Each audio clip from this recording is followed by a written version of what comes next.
পাকিস্তান কিন্তু কোনোভাবে ষড়যন্ত্র বন্ধ করেনি ভারতের বিরুদ্ধে। সেই অভিযোগে এইবার গ্রেফতার হলো একদম একেবারে সরকারি আধিকারিক সিআরপিএফ কর্মী, তাকে গ্রেফতার করা হয়েছে এবং পাকিস্তানের গুপ্তচর বৃত্তির অভিযোগে।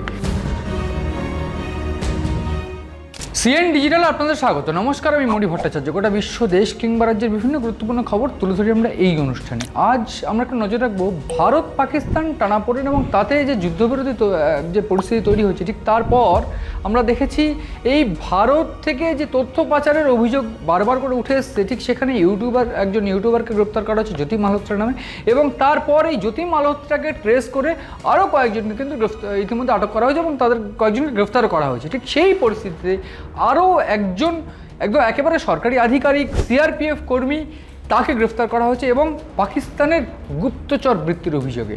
ঠিক এই পরিস্থিতিতে যাওয়ার আগে আমি একটু বলে রাখতে চাইব যে ভারত পাকিস্তান যে এক প্রকার যুদ্ধ বা টানাপোড়েন তৈরি হয়েছিল, তাতে যুদ্ধবিরতি থাকলেও পাকিস্তান কিন্তু কোনোভাবে ষড়যন্ত্র বন্ধ করেনি ভারতের বিরুদ্ধে, এবং ঠিক সে কারণেই ভারত কিন্তু কোনোভাবে পাকিস্তানকে তার শত্রুর তালিকা থেকে বন্ধুর তালিকায় আনতে চাইছে না বা আনবেও না। এই পরিস্থিতিতে পাকিস্তানের যে ভূমিকা বা পাকিস্তানের যে কার্যকলাপ, সেই দিকে কিন্তু ভারতীয় গোয়েন্দাদের একেবারে তীব্র নজর রয়েছে, একদম একেবারে তীক্ষ্ণ নজর রয়েছে। ঠিক সেই তীক্ষ্ণ নজরের মাধ্যমে যে চিত্রগুলো প্রকাশ্যে আসছে, যে বিষয়গুলো সামনে উঠে আসছে, সেগুলো যথেষ্ট চিন্তার এবং একেবারে উদ্বিগ্নের। কেন? আমরা দেখেছি এই জ্যোতি মালহোত্রা একেবারে বিখ্যাত ইউটিউবার, তার এই যে ট্রাভেল উইথ জো চ্যানেল, এই যে ইউটিউব চ্যানেলের মাধ্যমে তিনি যে তথ্য ইতিমধ্যে পাচার করেছেন বলে অভিযোগ, ঠিক সেই অভিযোগেই এবার গ্রেফতার হলো একজন সিআরপিএফ কর্মী, এক প্রকার সিআরপিএফ কর্তা মতিরাম জাট। তাকে রীতিমতো দিল্লি থেকে গ্রেফতার করা হয়েছে। কিন্তু কেন এই গ্রেফতারি, যে সিআরপিএফ কর্মীর কি ভূমিকা, কি তথ্য তিনি পাচার করেছেন, কাকে তিনি তথ্য পাচার করেছেন, ঠিক কিভাবে তিনি এই সিন্ডিকেটে জড়িয়ে পড়লেন, সেই বিষয়ে একটু নজর রাখবো। এবং সবথেকে গুরুত্বপূর্ণ বিষয়, গোয়েন্দা অর্থাৎ এনআইএ কিংবা ভারতীয় গোয়েন্দা যাদের ভূমিকা রয়েছে এই গ্রেফতারিতে, তারা কিভাবে এই মতিরাম জাট বা এই জ্যোতি মালহোত্রাদের খোঁজ পেল, সেটা আমি একটু বলতে চাইবো। আমি একেবারে শুরুতে ফিরে যাব।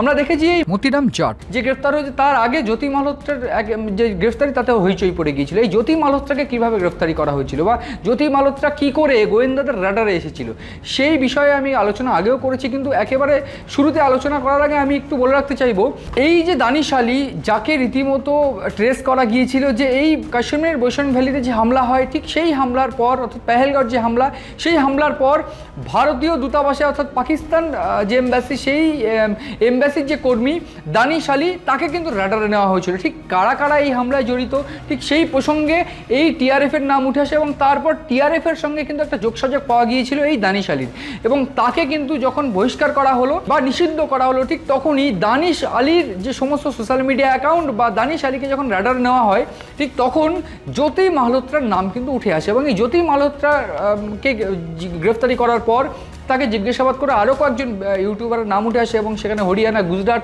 সহ পাঞ্জাবেরও বেশ কয়েকজন ইউটিউবারদের নাম পাওয়া গিয়েছিল।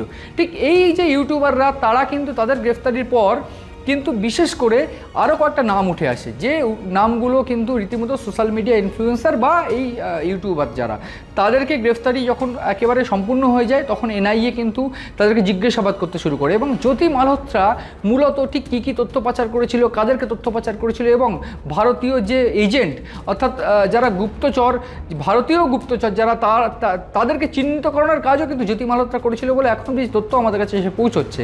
ঠিক সেই তথ্যের ভিত্তিতে ভারতীয় গোয়েন্দারা, তারা কিন্তু এবার জ্যোতির পরে এই মতিরাম জাটকে গ্রেফতার করেছে এবং তারপর তারা খতিয়ে দেখার চেষ্টা করছে এই মতিরাম জাট, তিনি কিন্তু একজন অ্যাসিস্ট্যান্ট সাব ইন্সপেক্টর, সিআরপিএফ এর একজন অ্যাসিস্ট্যান্ট সাব ইন্সপেক্টর। ঠিক কীভাবে কী কী তথ্য পাচার করেছিল সেই বিষয়ে কিন্তু উল্লেখযোগ্য যে তথ্য ইতিমধ্যে উঠে আসছে, এই মতিরাম জাট তিনি কিন্তু কাশ্মীরের বৈশান ভ্যালি হামলায় তার 6 দিন আগে অবধি সেখানে পোস্টিং ছিলেন। ঠিক তার যে পোস্টিং 17ই এপ্রিল, তার পোস্টিং কিন্তু করা হয় অন্য জায়গায়। ইতিমধ্যে যে খবর এসে পৌঁছচ্ছে, পেহেলগাঁওর যে সিআরপিএফ ব্যাটালিয়ন 116 নম্বর ব্যাটালিয়নের তিনি কিন্তু একজন অ্যাসিস্ট্যান্ট সাব ইন্সপেক্টর, এবং তিনি কিন্তু ঠিক পেহেলগাঁও হামলার কিছুদিন আগে অর্থাৎ 6 দিন আগে সেখানে পোস্টিং ছিলেন, এবং তার পোস্টিং হয়ে যাওয়ার 6 দিন পর এই হামলা। এবং গোয়েন্দাদের নজরে এই যে ব্রিজটা কিন্তু তারা পার করতে চাইছেন এবং তারা কিন্তু খোঁজার চেষ্টা করছেন তার এই ইনফরমেশন কিছু আছে। আমরা দেখেছি এর আগে যে বেতাব ভ্যালি কিংবা বিভিন্ন জায়গায় কিন্তু কাশ্মীরের এই হামলার ছক তারা কষেছিল, অর্থাৎ টিআরএফ কিন্তু এই হামলার ছক কষেছিল, কিন্তু বিভিন্ন ক্ষেত্রে নিরাপত্তাজনিত কারণে তারা কিন্তু কোনোভাবে হামলাটা সম্পূর্ণ করেনি। কিন্তু হামলার জায়গা বেছে নেওয়া হয় কাশ্মীরের বৈশরণ ভ্যালি, এই পেহেলগাঁও, অর্থাৎ একেবারে দক্ষিণ কাশ্মীরের এই কাশ্মীরের বৈশরণ ভ্যালি বা পেহেলগাঁও কেন বারবার হামলার জায়গা, সেই বিষয়ে যখন গোয়েন্দারা নজর দেয় ঠিক তখনই এই জ্যোতি মালহোত্রার থেকে পাওয়া তথ্য অনুযায়ী এবং এই মতিরাম জাট তাকে গ্রেফতার করার পর একটা ব্রিজ কিন্তু তারা তৈরি করতে পেরেছে যে এরা কিন্তু তথ্য পাচার করতো টিআরএফ বা জঙ্গি সংগঠনগুলোকে, কিংবা আমরা দেখেছি আইএসআইকেও কিন্তু তথ্য পাচার করেছিল এবং পাকিস্তান সেনাকেও কিন্তু তথ্য পাচার করেছিল এই জ্যোতি। এবং এই জ্যোতি আর কোথায় কোথায় তথ্য পাচার করেছিল যেমন নজরে আছে, ঠিক তেমনভাবেই নজরে আছে এই মতিরাম জাট। কারণ জ্যোতি যে জায়গাগুলোর সম্বন্ধে তথ্য দিয়েছিল ঠিক সেই জায়গাগুলো কিন্তু ইতিমধ্যেই আন্ডার অ্যাটাক বলা চলে। তার কারণ আমরা দেখেছি এই মতিরাম জাট তিনি কিন্তু পোস্টিং ছিলেন কাশ্মীরের পেহেলগাঁওতে, এবং কাশ্মীরের পেহেলগাঁও ইতিমধ্যে হামলা হয়েছে এবং সেখানে 26 জনের মৃত্যু হয়েছে। ফলে এই মতিলাল জাটের গ্রেফতারি একেবারে একটা অন্যতম সফলতা যেমন বলা চলে, ঠিক সেরকমভাবেই কিন্তু ভারতীয় গোয়েন্দা অর্থাৎ এনআইএ হেফাজতে তাকে নেওয়া হয়েছে 15 দিনের।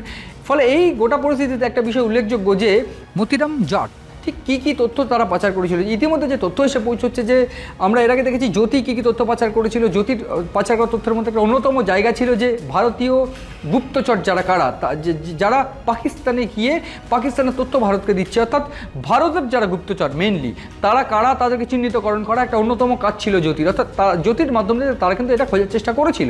ঠিক এই জায়গায় সিআরপিএফ অর্থাৎ ভারতীয় সেনা জওয়ানের বিভিন্ন গুরুত্বপূর্ণ তথ্য তিনি পাচার করেছেন বলেই ইতিমধ্যে খবর এসে পৌঁছচ্ছে। এবং সবথেকে গুরুত্বপূর্ণ তিনি কিন্তু একসময় লাদাখেও পোস্টিং ছিলেন, এই তথ্য কিন্তু এসে পৌঁছচ্ছে। এবং লাদাখে থাকাকালীন তিনি চীনের সঙ্গে কোনো যোগসাযোগ তাদের আছে কিনা, কিংবা চীনের সেনাকে অর্থাৎ চীনকে কোনো তথ্য তিনি দিয়েছেন কিনা, সেই বিষয়ে কিন্তু ইতিমধ্যে স্ক্যানারে রয়েছে গোয়েন্দাদের। এবং এই গোটা যে প্রক্রিয়া অর্থাৎ এই যে তথ্য লেনদেন বা তথ্য পাচার, সেই তথ্য পাচারের মাধ্যম দিয়ে একটা মোটা অঙ্কের টাকা কিন্তু পৌঁছে যেত।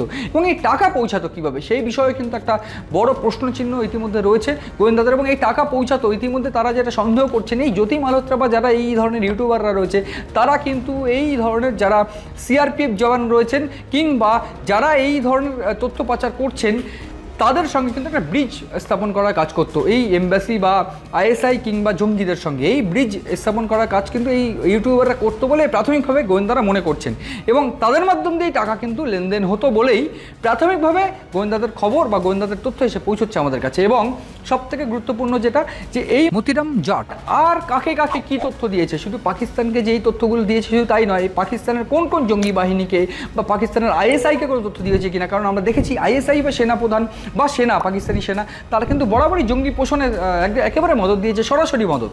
আমরা দেখেছি তারা কিন্তু লস্কর-ই তৈবা কিংবা যারা এই জৈশ-ই মোহাম্মদ এইসব সংগঠনগুলো কিন্তু তাদের ছত্রছায়ায় বেড়ে ওঠা সংগঠন বা তাদের ছত্রছায়ায় থাকা সংগঠন।